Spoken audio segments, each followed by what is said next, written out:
Hello students, welcome to the bmsclasses.com। आज की हमारी संस्कृत व्याकरण की पार्ट 2 है, जो हम 7 दिनों में ख़त्म कर देंगे पूरा कंप्लीट। ही हमने आपसे वादा किया है। और देखिए, पहली जो वीडियो थी बहुत ज़बरदस्त गई है, काफ़ी अच्छा रिस्पॉन्स आपका मिला है, मुझे कमेंट्स भी अच्छी मिली थी, इसलिए मैं ये दूसरी वीडियो आपके लिए बना रहा हूँ, ठीक है। और ये जो वेबसाइट आपको दिख रही है ना, www.bmsclasses.com, इस पे ना ये सारा कंटेंट आपको मिल जाएगा। यहाँ पे सब कुछ अवेलेबल है, ठीक है। पहले से ही अवेलेबल है, ठीक है।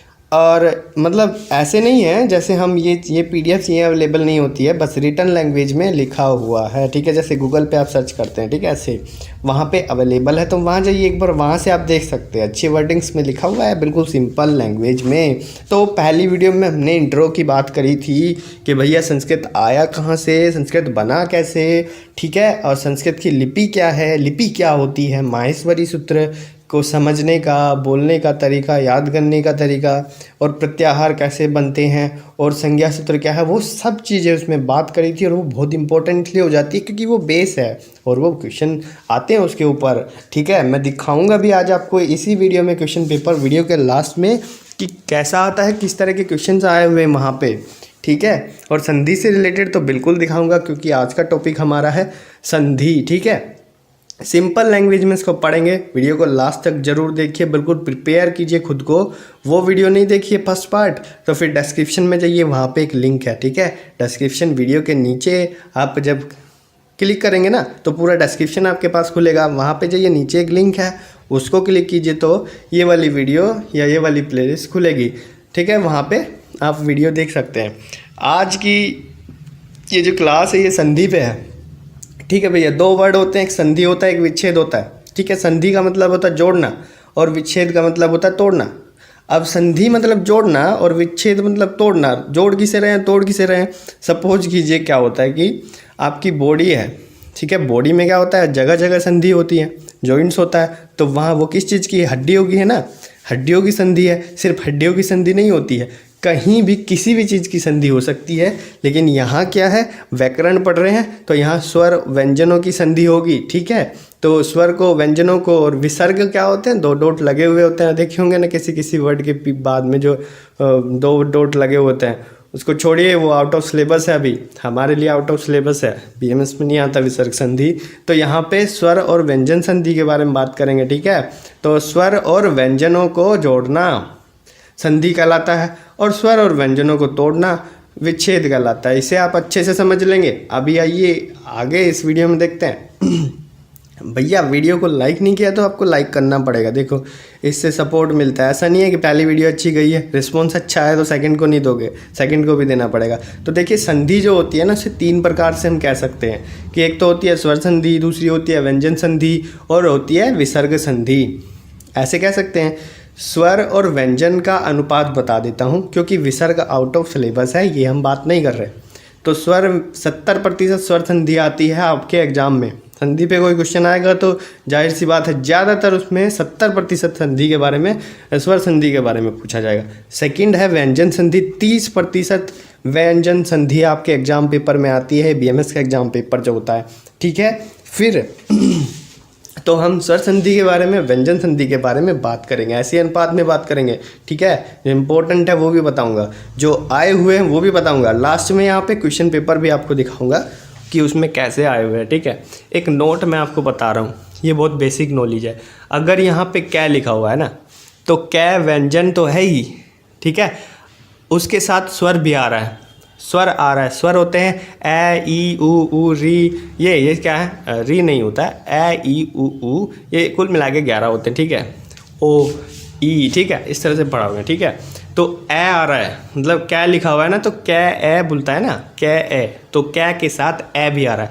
अगर ए हटा दूँ कै में से तो कै आधा रह जाता है, तो इसलिए बोलता है ना आधा कै, आधा कै, आधा कै, इस तरह से बोलता है ना। इसका मतलब क्या है कि उसमें से स्वर को हटा दिया गया, ठीक है। लेकिन स्वर अपने आप में कंप्लीट होता है, और वो किसी को भी कंप्लीट कर सकता है, ठीक है। किसी व्यंजन को भी कंप्लीट कर सकता है, वो अपने आप में कंप्लीट होता है, ठीक है। उसमें से कुछ हटाने जोड़ने की जरूरत नहीं है। ये चीज़ समझ में आ गया कि क्लियर हो गया होगा, ठीक है। खे कहीं लिखा है तो खे ए है वो, ठीक है, आधा खे प्लस ए। खे लिखा है ना कहीं, तो आधा खे प्लस ए है, ठीक है। तो यहाँ पे चलते हैं फटाफट से, स्वर संधि पे आ जाते हैं। स्वर संधि में ना 7 तरह की संधि आज हम पढ़ने वाले हैं, ठीक है। देख लीजिए, मैं नाम बोल रहा हूँ। स्वर्ण दीर्घ संधि, दूसरा है गुण संधि, तीसरा वृद्धि, चौथा है पर रूप, पांचवा यण है, अयादि है, पूर्व रूप है। अब ध्यान देने वाली क्या बात है कि चौथा लिखा है पर रूप और 7वां लिखा है पूर्व रूप, ठीक है। पर रूप पूर्व रूप में कन्फ्यूजन नहीं होना, ठीक है। दोनों इंपॉर्टेंट है, ठीक है। तो अभी इन दोनों के बारे में बात करेंगे। तो अब आते हैं स्वर्ण दीर्घ संधि। तो स्वर्ण दीर्घ संधि, अभी देखिए अब बहुत लोगों ने ना लाइक नहीं किया है, तो उनसे बोल रहा हूँ, वीडियो अभी तक देख रहे हो ना, ठीक है, तो जाके वहाँ पे लाइक करो, क्योंकि मैं बहुत मेहनत से ये मैटर बनाया है, ठीक है। और ये वेबसाइट तो ज़रा याद ही रखना। तो पहली यहाँ पे आते हैं स्वर्ण दीर्घ संधि। तो स्वर्ण दीर्घ संधि, ये जितनी भी संधि है ना, इनका एक सूत्र होता है। सूत्र का मतलब है फॉर्मूला। तो वो फॉर्मूला ना एग्जाम में सेपरेटली पूछ लिया जाता है। जैसे बहुत बार पूछा गया कि अक सर्वणे दीर्घ की व्याख्या कीजिए, संधि बताते हुए व्याख्या कीजिए। इसकी संधि बतानी है कि कौन सी संधि का ये सूत्र है और फिर उस संधि की व्याख्या करनी है। ऐसे भी पूछ लिए जाते हैं, ये सेपरेट भी पूछ लिए जाते हैं कि दीर्घ संधि का वर्णन कीजिए, ठीक है। दीर्घ संधि इतना नहीं आता जितना गुण संधि का आता है। आया भी है कई बार, ये जैसे मैं लखनऊ का देख रहा था, शायद उसमें आया है, और भी है बहुत सारी यूनिवर्सिटीज़ में आया है, ठीक है। अब यहाँ इस सूत्र को समझ लीजिए कि ये फॉर्मूला जो बनाया है वो कैसे बनाया है। क्या देख रहे हो, ये देख रहे हो कि 6/1/101 क्या लिखा है ये भैया इसका रेफरेंस है। और इस ज़्यादा इसके डीप मत जाना, बस ये रेफरेंस है, ठीक है। इसको आपको लिखने की भी ज़रूरत नहीं है, जो लिख सकते हैं वो बहुत अच्छा है, लेकिन याद आपको रखना है कि दीर्घ, यहाँ पे दीर्घ संधि में अक सर्वणे दीर्घ, ये इसका सूत्र है। अक से मतलब है प्रत्याहार है, अक अपने आप में, ठीक है। जिन्होंने पहली वीडियो देखी है उन्होंने पता लग गया होगी कि अक क्या है भैया। अक होता है एक प्रत्याहार। जब मैं इसे खोल के लिखूंगा ना कि इसके अंदर क्या क्या चीज़ है, तो ए ई उ री ल री, ठीक है, ये होता है इसके अंदर।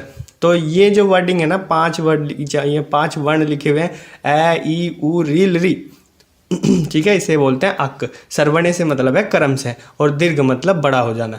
तो अगर अक जो है क्रम से आ रहे हैं ना, ये 5 जो है वर्ण जो है क्रम से आ रहे हैं ना, कि ए के बाद ए आ रहा है, ई के बाद ई आ रहा है, ऊ के बाद ऊ आ रहा है, मतलब अपने जैसे ही आ रहे हैं, चाहे वो दीर्घ आ रहे हो चाहे ह्रस्व आ रहे हो। अब ह्रस्व और दीर्घ भी आपको मैं पहली वीडियो में बता चुका हूँ, छोटा या बड़ा, ठीक है। बड़ी ई होती है, छोटी ई होती है, ऐसे आ रहे हो तब भी कोई दिक्कत नहीं है। तो ये कुल मिला के लास्ट में बड़े ही होने हैं, जैसे बड़े हो जाते हैं, ठीक है। तो ए के बाद ए आएगा तब भी क्या हो जाएगा, आ हो जाएगा।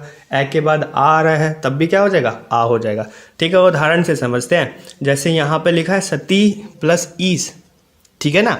तो सती में देखिए एक छोटा सा यहाँ पे वो लगा रखा है, देखिए नीचे लिखा है ई। तो भैया यहाँ पे ना ये जो मात्रा है ना, ये ई की मात्रा है सती में, और ईस में आ जाते हैं यहाँ पे ई लिखा हुआ है स्टार्टिंग में।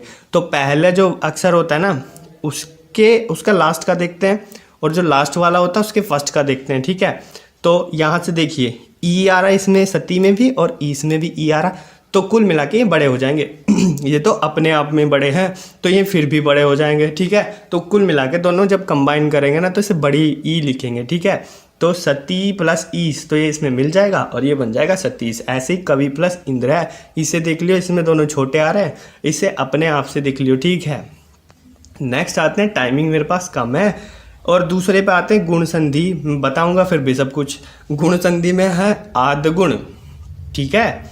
आद्गुण, इसका सूत्र है आद्गुण, क्या है आद्गुण। और दीर्घ संधि का क्या था, अक सर्वणे दीर्घ, ठीक है। आद्गुण, ये देखो आद्गुण से मतलब आद से मतलब आधा, और गुण मतलब गुण संधि। तो गुण संधि ये ट्रिक है, यहाँ से देख लेना, ठीक है। गुण संधि में आधे हो जाते हैं चीज़ें। जैसे इसमें बताया गया कि ए या आ के बाद दूसरे पद में क्या आ रहा है, दूसरे वर्ड में क्या आ रहा है, री या री आ रहा है। तो अर से मतलब क्या है, यहाँ पे अर लिखा हुआ ना, अर से मतलब है आधा है, ठीक है।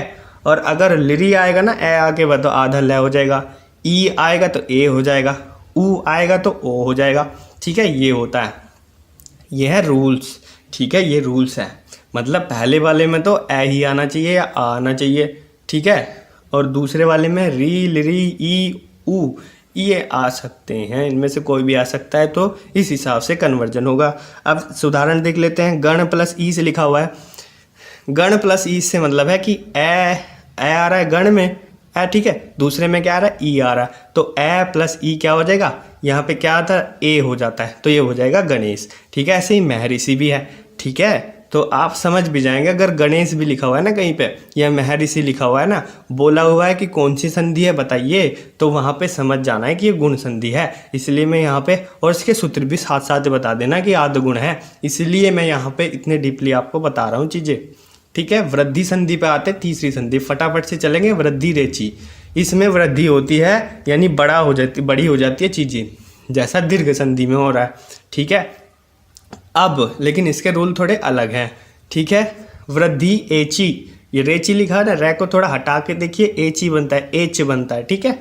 एच एक अपने आप में प्रत्याहार है, तो इसमें 4 चीज़ें आती हैं, ए ओ, ठीक है। तो अगर ये आ रही है ना ए के बाद या आ के बाद, तो ठीक है, दूसरे वाले पद में स्टार्टिंग में, तो फिर उसकी ग्रोथ हो जाएगी, मतलब बड़ा ही करके लिखेंगे, छोटा नहीं लिखेंगे, तो बड़ा ए लिखेंगे और बड़ा ओ लिखेंगे, ठीक है भैया।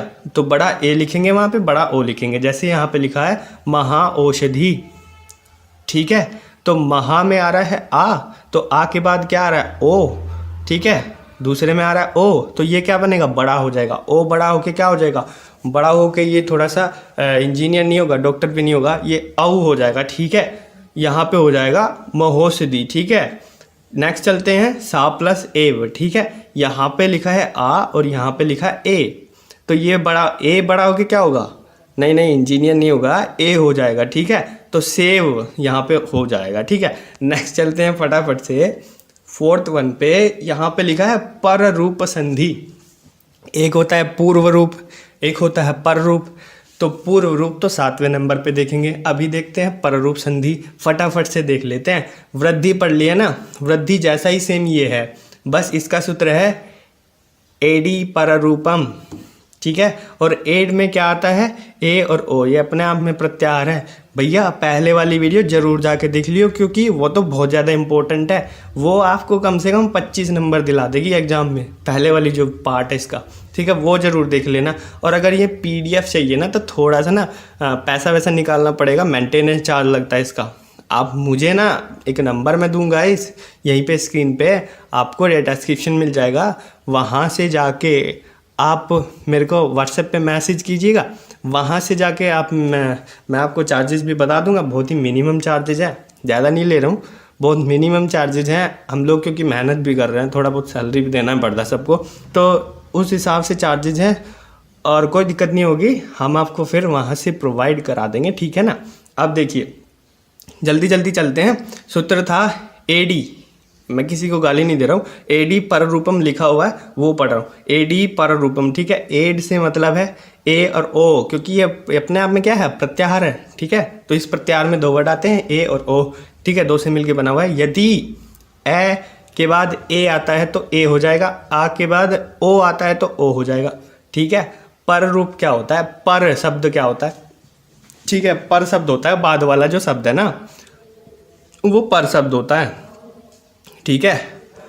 तो इसमें ना एक बुक में ये भी लिखा होगा कि अकारांत उपसर्ग के बाद, ऐसे करके लिखा होगा, अकारांत उपसर्ग के बाद अगर एड आता है तो फिर क्या होगा, वो मतलब एड हो जाएगा, ठीक है, ऐसा ही है, पर रूप हो जाएगा, पर रूप मतलब बाद वाला जो अक्षर आएगा ना, एड होगा तो एड ही हो जाएगा बाद में, ठीक है। तो अकारांत से मतलब है ए, ज़्यादा वाला समझने वाली बात नहीं है, इसमें बस एक ही चीज़ है कि अकारांत मतलब ए लगा हुआ उपसर्ग, ठीक है, छोटे छोटे वर्ड होते हैं उपसर्ग जिन्हें स्टार्टिंग में जोड़ा जाता है, ठीक है। तो जैसे यहाँ पे उदाहरण लिखा है, ये आया है किसी क्वेश्चन पेपर में, मैं दिखाऊंगा अभी आपको, उप प्लस औषधि, ऊपर देखिए ना, उप प्लस औषधि, यहाँ सूत्र के ऊपर, यहाँ पे देखिए मेरी उंगली कहाँ पे है, ठीक है, उप प्लस औषधि, यहाँ प लिखा हुआ है ना, पै नहीं है, ए है, पै के साथ ए भी है ना, ठीक है, प तो ए है यहाँ पे, और औषधि मतलब ओ है, तो ए के बाद क्या आ रहा है, ओ आ रहा है, तो ये क्या हो जाएगा, ओ हो जाएगा,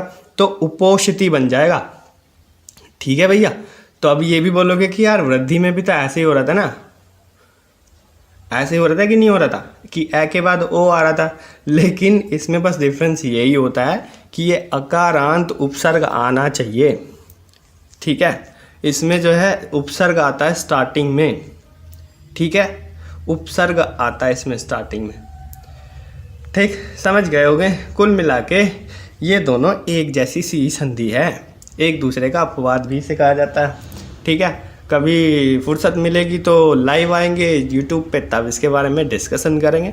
आप लोग पुटअप करोगे क्वेश्चन तो। नेक्स्ट आता है यण संधि। भैया कितनी इंपॉर्टेंट है ये, आप सोच भी नहीं सकते हो इतनी इंपॉर्टेंट है। 10 बार ना आया उसका, पिछले जितने भी पेपर है उसमें अगर किसी टीचर के दिमाग में आ रहा ना कि मुझे संधि देना ही कोई सी, तो वो सोचता है कि यण संधि दे दूँ। अगर सूत्र बोल रहा है ना तो सूत्र में आ जाता है इको यणची, इको यणची, ये सूत्र आ जाता है, व्याख्या कीजिए। तो भैया इक एक चीज़ है इसमें, इक, और एक है यण, तो दो प्रत्याहार हो गए। तो इन्होंने कहा है कि इक के स्थान पे यण हो जाता है, इसका मतलब ये है। अब फिर से वही पहली वाली वीडियो देखिए जाके, वहाँ पे प्रत्याहार पता चल जाएगा। तो इक में आता है ई उ रील री, तो ई के स्थान पे यह, क्योंकि यण में आता है यह व रल है, ठीक है। तो ई के स्थान पे यह, ऊ के स्थान पे वह, री के स्थान पे र, और ली के स्थान पे ल हो। देखिए भैया उदाहरण में क्या दिखा है, सुधी प्लस उपास्य। अभी सुधी में क्या है, ई है और यहाँ पे ऊ है। तो देखो क्या होता है कि यहाँ पे लिखा है कि इक जो लिखा है ना, इक प्लस दूसरे शब्द में इक को छोड़ के ना कोई अन्य स्वर्ण नहीं आना चाहिए, मतलब वो वाला स्वर्ण ना दोबारा रिपीट नहीं होना चाहिए। ऐसा नहीं है कि भैया इक नहीं है, ऐसा नहीं है कि पहले ई आ रहा है ना तो दोबारा ई नहीं आना चाहिए, ऐसा है, ठीक है। तो यहाँ पे क्या है, जैसे ई आ रहा है ना, यहाँ पे शुद्धि में तो ई आ रहा है, लेकिन यहाँ उपास्य में तो ई नहीं आ रहा है ना, स्टार्टिंग में ऊ आ रहा है। भले ही वो इक, लेकिन इक में दोनों एक वर्डिंग नहीं होनी चाहिए, ठीक है। तो यहाँ पे ई प्लस ऊ हो रहा है, तो यहाँ पे क्या हो जाएगा, ई के स्थान पे देखो, पहले वाले के स्थान पे देखेंगे हम, क्योंकि हमें तो ध के स्थान पे ई के स्थान पे देखना है ना, पहले वाले में देखते हैं, ठीक है। तो यहाँ पे ना यह हो जाएगा, ठीक है। तो ई के स्थान पे यह हो जाता है, ठीक है। तो इक को बदलेंगे ना, इक तो स्टार्टिंग में है और यण जो है यहाँ पे हो जाता है। देखिए दूसरा जो है मधु प्लस आर्य। अभी ये वाला क्वेश्चन भी आपका क्लियर कर दूंगा। देख रहे होंगे शुद्धि उपास्य कैसे लिखा है भैया, यहाँ पे तो यह जो है ना यह आधा है, तो फिर यह आधा है तो ध क्यों लिखा हुआ है आधा। अभी इसको भी क्लियर करेंगे, पहले देख लेते हैं भैया मधु प्लस आर्य वाला एग्जाम्पल। तो मधु में क्या आ रहा है, ऊ आ रहा है, और आर्य में क्या आ रहा है, ए आ रहा है। तो भैया ऊ प्लस ए, तो ऊ के स्थान पे क्या होगा, वह हो जाएगा, ठीक है ना। तो ये दोनों अलग अलग है ना, तो ऊ कहाँ का, इक का है, इक का ही एक पार्ट है ना, तो वह यहाँ पे हो जाता है, ठीक है। इतना समझ गए, ऐसे हो जाता है मधुआरी, ठीक है। देखते हैं, नोट करके एक चीज़ लिखी हुई है, इससे समझ जाओगे। नोट करके क्या चीज़ लिखी हुई है, मैंने लिखा द्वारा। द्वारा से मतलब उसके द्वारा खाना खाया गया, मेरे द्वारा पानी पिया गया, ये चीज़ें होती है ना। तो यहाँ पे द्वारा, द्वारा को मैं ऐसे भी लिख सकता हूँ, ये यहाँ देखो ना फिंगर, फिंगर देखो ना मेरी कहाँ पे है, यहाँ पे द्वारा को मैं ऐसे भी लिख सकता हूँ, मैं इसको ऐसे भी लिख सकता हूँ, ठीक है। तो यहाँ पे देखने वाली बात क्या है, यहाँ तो आप कहोगे कि भैया वह लिख रहा है, यहाँ पे वह लिख रहा है, वह आधा है, द तो पूरा में दिख रहा है, लेकिन ऐसा नहीं है। द पूरा होता है, वह तय आधा होता है, वह पूरा होता है, ठीक है, ठीक है ना। तो ऐसे मधुवारी में ध पूरा होता है, जो हमें आधा दिख रहा है ना वो पूरा है, ठीक है, और जो पूरा दिख रहा है वो आधा है। तो यहाँ पे वह जो होगा वो आधा है, ठीक है, ये समझ में आ गया होगा। ऐसे ही फिर शुद्धि उपास्य में भी ध पूरा यह आधा है। नेक्स्ट चलते हैं अयादि पे। अयादि भी इम्पोर्टेंट है, एचो अयवायाव, इसका सूत्र है एचो अयवायाव। अभी क्या होता है, इसका अर्थ है अगर एच आ रहा है तो एच से क्या है, प्रत्याहार है। फिर वही बात पहली वाली वीडियो में प्रत्याहार बताया, वहाँ पे जाके देखिए, डिस्क्रिप्शन में फटाफट से जाके देखिए, ठीक है। और यहाँ पे लिखा हुआ है आया, अव, आय और आव, ठीक है। तो आधा यह, आधा वह, आधा या, आधा वह, ठीक है। यदि ए आ रहा है तो आधा यह हो जाएगा, ओ आधा वह हो जाएगा, ए का आय हो जाएगा, ओ का आव हो जाएगा, ठीक है। मतलब कि मात्रा भी आएगी और आधा वह भी आएगा साथ में। अब यहाँ पे क्या है लिखा है कि कब होगा ये, अगर एच तो है, पहले पद में एच है और दूसरे में क्या है, कोई स्वर है, ठीक है, कोई भी स्वर है, ठीक है। तो वो क्या हो जाता है, आय, आवा, आय और आव में बदल जाता है। अब जैसे हरे प्लस ए लिखा है, तो हरे में क्या है, ए, तो ए किसका पार्ट होता है, एच का, तो यहाँ पे आ गया एच, और ठीक है एच प्रत्याहार है, और फिर दूसरे इसमें आ रहा है ए। तो ए क्या है, कोई भी स्वर है तो यहाँ पे दोनों कंबाइन होंगे, तो ए के स्थान पे क्या आ जाएगा, आया आ जाएगा, यह आ जाएगा।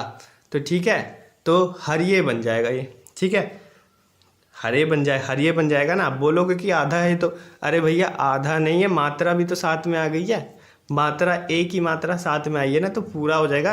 यहाँ स्वर मिल गया है ना इसके साथ। ऐसे ही पोवक होता है, ये बन जाता है पावक, ठीक है ना, समझ गए होंगे ना भाई। यहाँ भी ए है लास्ट में, तो वो भी इसके साथ मिलता है नहीं, ठीक है, समझ जाओगे, ठीक है, कोई दिक्कत नहीं है। सातवें पे आते हैं, पूर्व रूप संधि, ये सातवां है व्यंजन, ये स्वर संधि का लास्ट वाला है। तो यहाँ पे देखते हैं सूत्र है एड अरे क्या लिखा है, पदंतादिति, ठीक है, पदंतादिति लिखा हुआ ऐसा सूत्र है, ठीक है।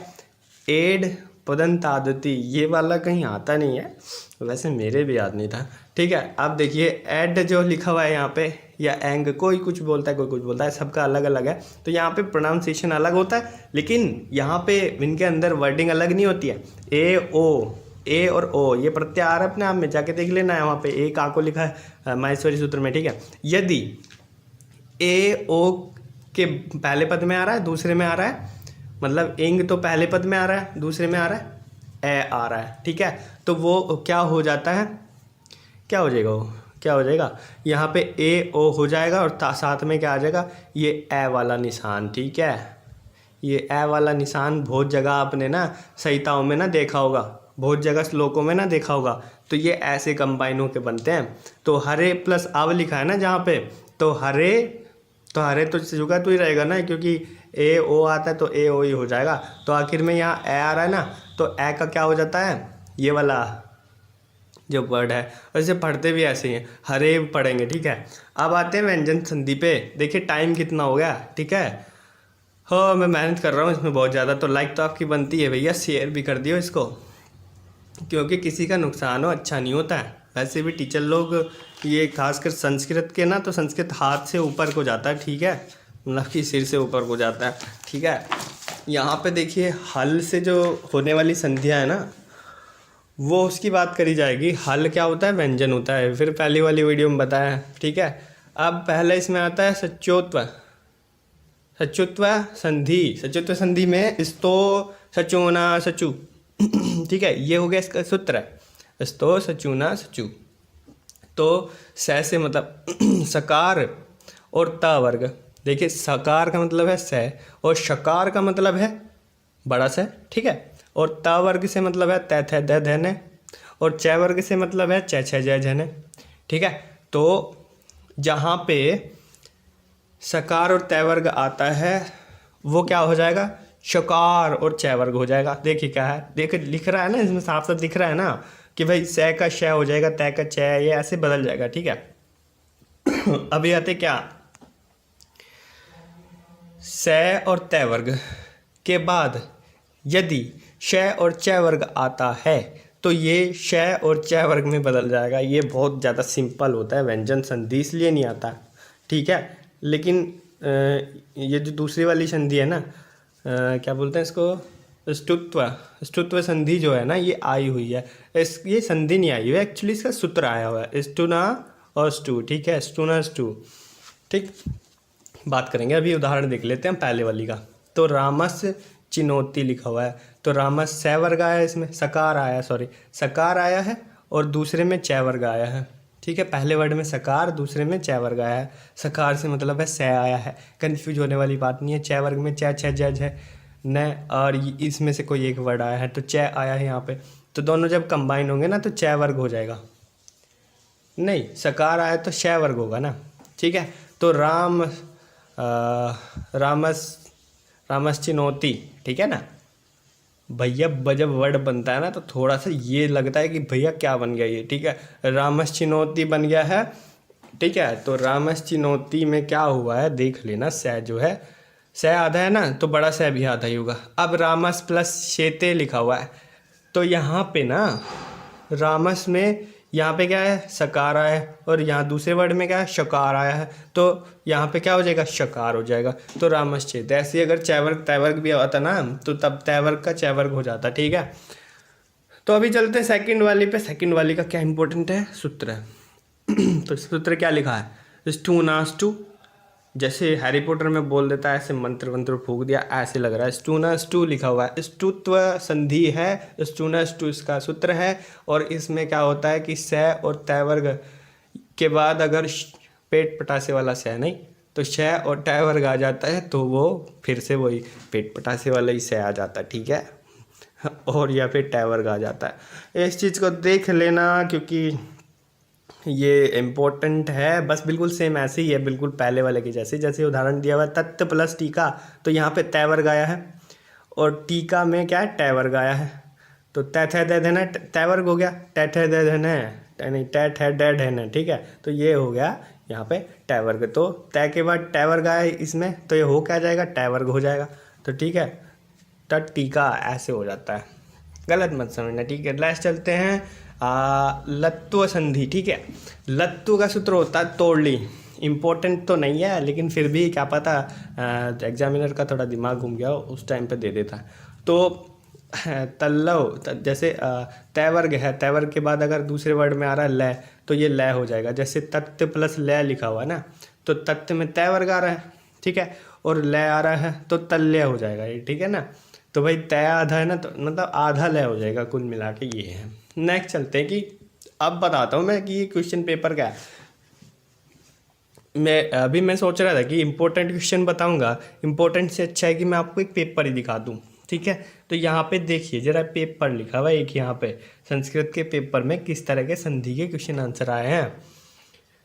तो यहाँ पे प्रत्याहार बनाने के लिए आया कि नहीं आया है, मैं बोल रहा था कि नहीं आएगा, आएगा, ठीक है। मैं बोल रहा था ना कि आएगा तो आएगा, 100% आता ही है ये, ठीक है। फिर सूत्रोल्लेख पूर्वक संधि कीजिए, इनकी करनी है संधि।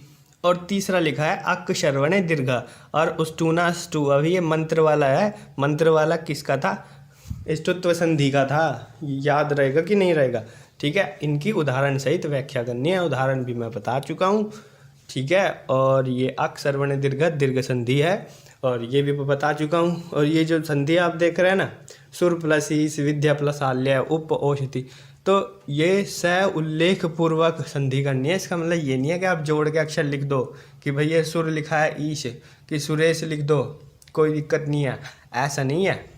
ये कौन सी संधि है वो भी बतानी है। उप औषधि, उपोषति, ठीक है। और विद्या आल्य, रामस चिनोति, ये जो है विसर्ग संधि है, रामस चिनोति विसर्ग संधि है, ठीक है।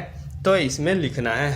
अगर आपको नहीं समझ में आ रहा है ना एग्जाम में कि भैया कैसी संधि है, कहाँ से संधि है, तो उस टाइम पे ये तो पता लग ही रहा होगा कि इसमें स्वर है कि व्यंजन है, तो वहाँ पे व्यंजन या स्वर में से कोई एक टाप दो, कोई दिक्कत वाली बात नहीं है, ठीक है। उसमें भी पूरे नहीं तो आधे तो नंबर मिलेंगे ही, 60-70% मिल जाते हैं, ठीक है। संस्कृत का इतना हार्ड वर्किंग नहीं होता। अब तो आज की वीडियो हमारी होती है ख़त्म, यहाँ पे हुई ख़त्म। और अगर आपको ये PDF चाहिए ना, बहुत इम्पोर्टेंट है, PDF ना पूरी सीरीज़ प्रोवाइड कराऊंगा, लेकिन अभी जितना आ रहा है ना उतना उस हिसाब से आता है। तो कि 7 वीडियो आएंगी, 2 वीडियो आ चुकी हैं, ठीक है। 7 वीडियो में तो पूरा कवर हो जाएगा, और ये विदिन 15 डेज़ आपकी आ जाएगी सारी की सारी। 15 दिन भी बहुत बता रहा हूँ मैं, 5 वीडियो ज़्यादा से ज़्यादा 10 दिन लगेगा, उसमें आ जाएगा, कोई दिक्कत वाली बात नहीं है। तो अभी आपको एक काम करना है, अगर आपको ये चाहिए ना PDF, तो भाई मुझे ना पर्सनली आपको मैसेज करना पड़ेगा, ठीक है।